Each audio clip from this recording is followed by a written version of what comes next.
Hello students,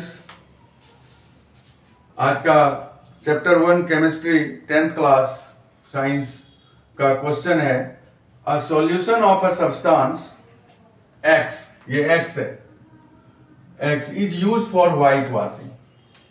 एक solution है जिसका नाम एक्स है, वो वाइट वॉशिंग में यूज होता है। तो उस सब्सटेंस का क्या नाम है? तो वाइट वॉशिंग में जो सब्सटेंस यूज होता है उसका नाम है name the substance x used in white washing. तो उसका नाम है क्विक लाइन। क्या नाम है? Quick line. ठीक है, जिसका नाम है क्विक लाइन। इसको बोलते हैं CaO। फॉर्मूला इसका क्या है? CaO। और इसको बोलते हैं calcium hydroxide, sorry calcium oxide. क्या बोलते हैं उसको? कैल्शियम ऑक्साइड बोलते हैं, कैल्शियम ऑक्साइड, ये इसका नाम है। क्विकलाइन बोलते हैं, फॉर्मूला इसका CaO है, जिसको हम कैल्शियम ऑक्साइड बोलते हैं। बी में पूछा है कि write the reaction of the substance X, मतलब एक्स का मतलब क्या हो गया? Quicklime. Name in above with water, यानी इसको हम वाटर के साथ रिएक्ट कराएंगे, यानी CaO को हम किससे रिएक्ट कराएंगे? वाटर से। तो क्या बन जाएगा? CaOH का होल 2 बन जाएगा और हीट एनर्जी रिलीज होगा। हीट एनर्जी क्या होगा? रिलीज होगा। हीट एनर्जी रिलीज होगा। तो हीट एनर्जी जो रिलीज हुआ तो इसे हम एक्सोथर्मिक भी कह सकते हैं, एक्सोथर्मिक रिएक्शन भी कह सकते हैं, क्योंकि इसमें भी हीट एनर्जी रिलीज हो रहा है। तो यह एक अलग से क्वेश्चन पूछ सकता है कि जो है हीट एनर्जी रिलीज हुआ तो यह रिएक्शन जो है कौन सा, which type of reaction represent? तो यह एक्सोथर्मिक रिएक्शन है। एक्सोथर्मिक के साथ साथ कॉम्बिनेशन भी है। देखिए, टू सिंपलर सब्सटेंस कंबाइंड होकर सिंगल सब्सटेंस बना रहे हैं, तो ये कॉम्बिनेशन रिएक्शन भी है, एक्सोथर्मिक रिएक्शन भी है। ठीक है, लेकिन इस क्वेश्चन के अनुसार हमें नेम द सब्सटेंस क्विकलाइन लिखना है और रिएक्शन में ये लिखना है CaOH का होल 2, यानी कैल्शियम हाइड्रोक्साइड। इसको बोलते हैं सिलेक्ट लाइन। सिलेक्ट लाइन बन रहा है, कैल्शियम हाइड्रोक्साइड मिल रहा है। हेलो स्टूडेंट्स, ये क्वेश्चन है, नेक्स्ट क्वेश्चन है। Next, characteristic of chemical reaction, जिसको हम कह सकते हैं आइडेंटिफिकेशन। इसका दूसरा नाम है आइडेंटिफिकेशन भी कह सकते हैं आप, आइडेंटिफिकेशन। जब आप रिएक्शन कराते हैं तो कुछ ना कुछ उसकी पहचान होती है। तो जब हम रिएक्शन करते हैं तो उसमें स्टेट चेंज होता है। स्टेट क्या चेंज होता है? एग्जांपल में देख लीजिए कि अगर हम हाइड्रोजन गैस, ये गैस है, और अगर हम ऑक्सीजन गैस को मिला देते हैं तो ये क्या बन जाता है? वाटर बन जाता है, H2O बन जाता है। क्या बन जाता है? H2O बन जाता है। ये गैस है, तो गैस से किस में चेंज हो गया? लिक्विड में चेंज हो गया। तो ये हो गया चेंज इन स्टेट। जब हम वन स्टेट से अनदर स्टेट में कन्वर्ट होता है तो उसे हम चेंज इन स्टेट कहते हैं। जैसे सॉलिड है, सीधा गैस बन जाएगा, तो सॉलिड से गैस बन गया तो हम उसे भी कहेंगे चेंज इन स्टेट।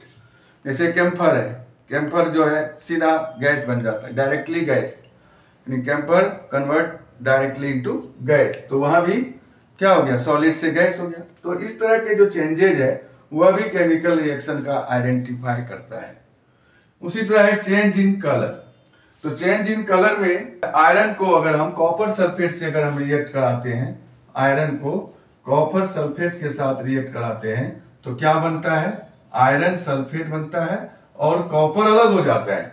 ठीक है, तो इस तरह से जो है आयरन को अगर हम कॉपर सल्फेट से रिएक्ट कराते हैं तो क्या होता है? वह जो है आयरन सल्फेट और कॉपर में कन्वर्ट हो जाता है। कॉपर सल्फेट का कलर जो है वो ब्लू है। कॉपर सल्फेट का कलर कैसा है? ब्लू कलर का है, और यह आयरन से रिएक्ट करता है। तो आयरन क्या करता है? कॉपर को डिस्प्लेस कर देता है। आयरन किसको डिस्प्लेस कर देता है? कॉपर को। और डिस्प्लेस करके अपना पोजीशन बना लेता है, और यह कलर जो है इसका ग्रीन हो जाता है। कैसा कलर हो जाता है? आयरन सल्फेट का ग्रीन हो जाता है। ठीक है, तो इस तरह से यहाँ पर क्या देखा? Change in colour. तो चेंज इन कलर भी आइडेंटिफाई करता है केमिकल रिएक्शन को। उसके बाद है इवोल्यूशन ऑफ गैस।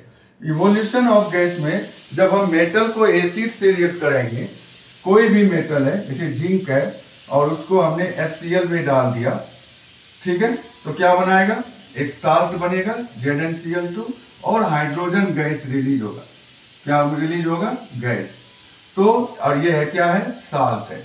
ठीक है, तो यानी इवोल्यूशन ऑफ गैस में when metal react with acid to form salt and gas. तो गैस कौन सा है? हाइड्रोजन गैस है। हाइड्रोजन गैस की पहचान जो है, हम इसकी आइडेंटिफिकेशन कैसे करेंगे?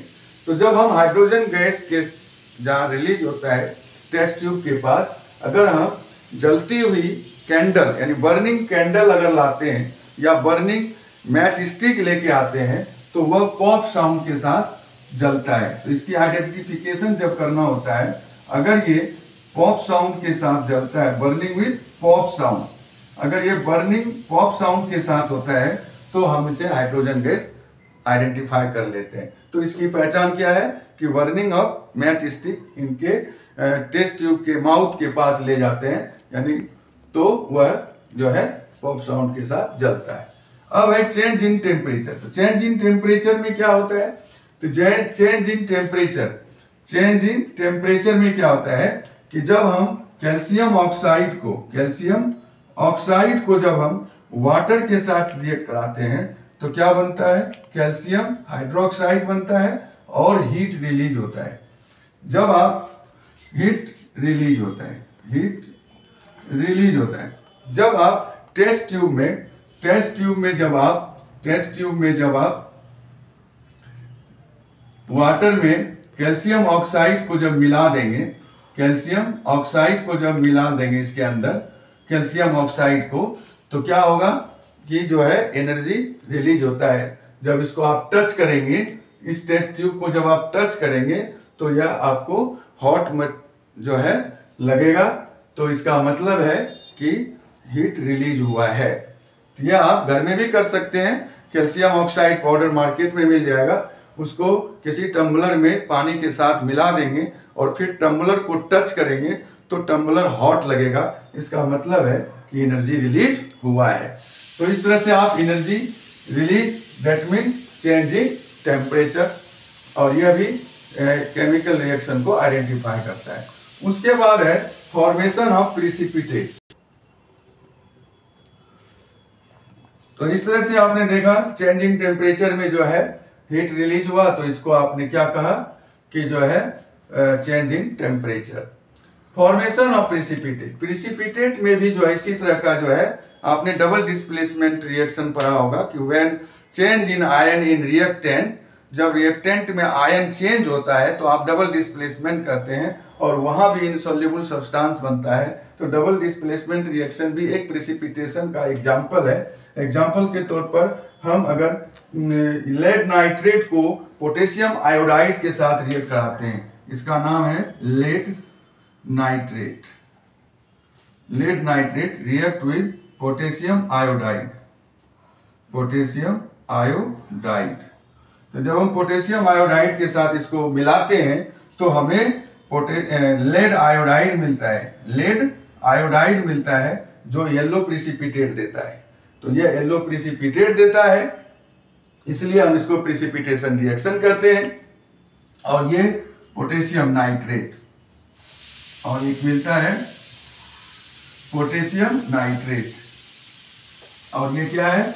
लेड आयोडाइड, इसका बोलते हैं लेड आयोडाइड बोलते हैं इसको, लेड आयोडाइड येलो प्रेसिपिटेट के रूप में प्राप्त होता है। इस तरह से ये सभी जो है कैरेक्टरिस्टिक ऑफ केमिकल रिएक्शन है, और ये सभी एमसीक्यू क्वेश्चन में आ सकता है, सभी कैरेक्टर्स इनके इम्पोर्टेंस है, और इन सभी पर क्वेश्चन बनते हैं। तो इसको आपको ध्यान से समझना है।